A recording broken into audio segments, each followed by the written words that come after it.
Bcku 3. Resignation letter.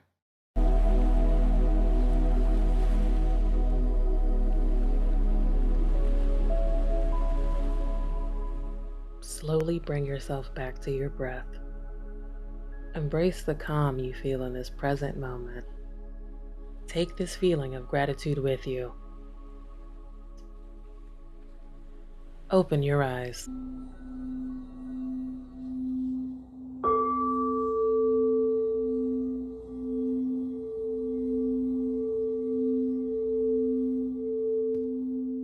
Anaya takes a moment before returning to the chaos that is her life. Who would have thought a career at a public relations firm was this hectic? The clients are amazing, and Anaya truly enjoys her work, but loathes. Get in here! Demanded Morgan Tate, the clearly abrasive CEO of Brightworks PR firm, who didn't deserve the position that fell into her lap due to Rebecca Sandoval's tragic demise. Rebecca was all about uplifting people who not only understood the mission of transparent representation, but put it in practice by now. Morgan roared so loud it felt like she was in the room with Anaya. Completely unmeditated, Anaya rushes along to her office. Yes, Morgan. That's Miss Tate to you. Tardy per usual, so I'm sure you have yet to complete my request I sent you. I just arrived in the office and was getting into my email before you figures.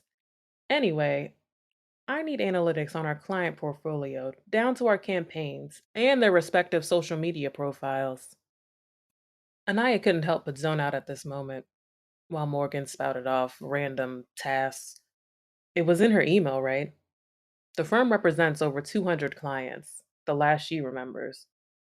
Besides, this wasn't her job, and she knew just the person to pull this information for her. Morgan's words fell on deaf ears.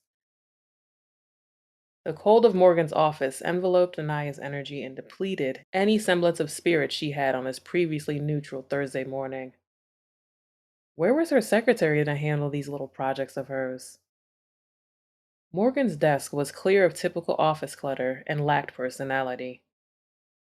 When others are outperforming and essentially doing your job, I guess that's. A visibly agitated Morgan slams her frail fist on her desk to get Anaya's attention. This is exactly what I was talking about. How did you expect to become the interim CEO if you can't follow simple directions and pay attention? Anaya began seeing red, but before she could respond, don't you dare answer that. You're on thin ice as is, and I'm not the only one who sees this. You're not invested in this firm. Get out of my office and go do your job. I expect everything requested by the close of business or else. Seated in her office, Anaya doesn't even recall how she made it back without losing it. She did her job well and wasn't going to allow Morgan's flat criticism to take her there. So she went to work on her letter of resignation. The negligence of employee wellness was one thing, but physical aggression was the final straw. What once was her dream job became a nightmarish burden under incompetent management.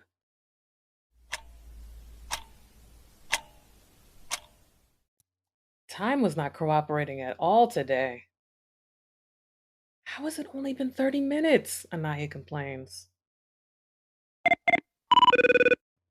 A silence takes over the room as there's no voice on the under end of the intercom. Anaya checks the display only to see it is filled with intelligible characters. Confused, Anaya puts her head on the desk as she thought it must be a glitch.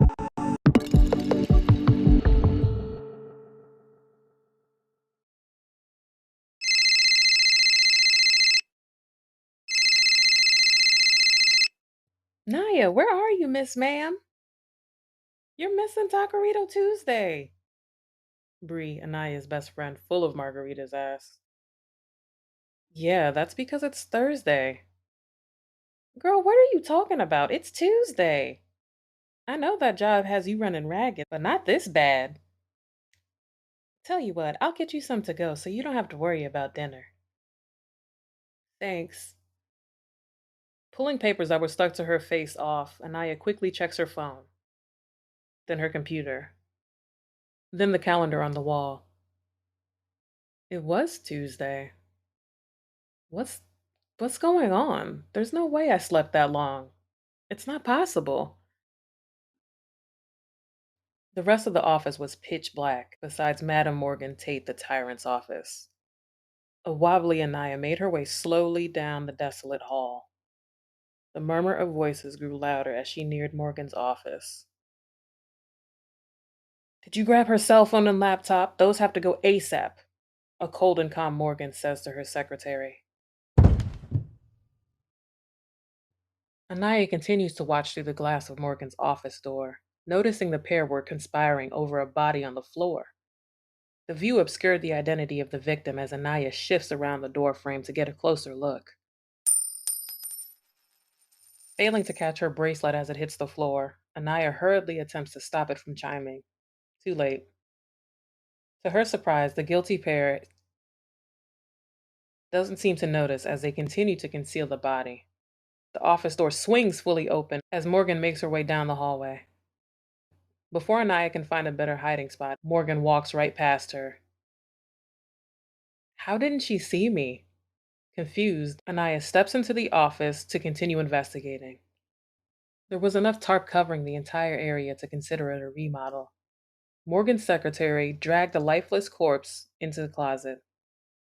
A pair of tan pumps was the only thing Anaya was able to see before they both disappeared into the darkness. Anaya quickly tiptoes into Morgan's office, picking up a bottle of an unlabeled fluid. I couldn't find it, and it wasn't ringing. You must have grabbed it earlier. Morgan was back in the office and ripping down tarp. Morgan stops and looks directly at Anaya behind her desk. Breathless, Anaya stays still and doesn't utter a word. The secretary runs back into the office. Well, that was close. Luckily, this plastic prevented a mess, the secretary says with relief and continues to dispose of the tarp. It wasn't until this moment Anaya realizes they can't see her. Shaken, Anaya runs out of the room back into her office. Who can I even call about this? Who will believe me?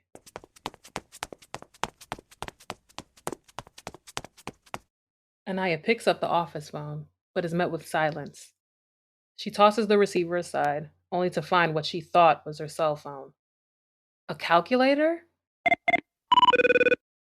A brief moment passes, and there's no answer. Anaya nearly jumps to her feet. What type of dream was that?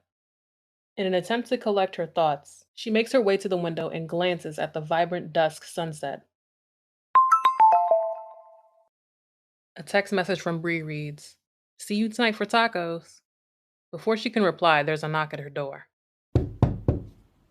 It was Morgan's secretary. Hey, before you head out for the night, Morgan would like to have a celebratory toast in her office to show appreciation for getting the information needed to secure several new accounts. Just step in when you have a moment. Anaya sat staring in awe, incapable of responding. Despite the awkward silence, the secretary didn't budge until she peered down and said, "Nice shoes. I have those in every color but tan."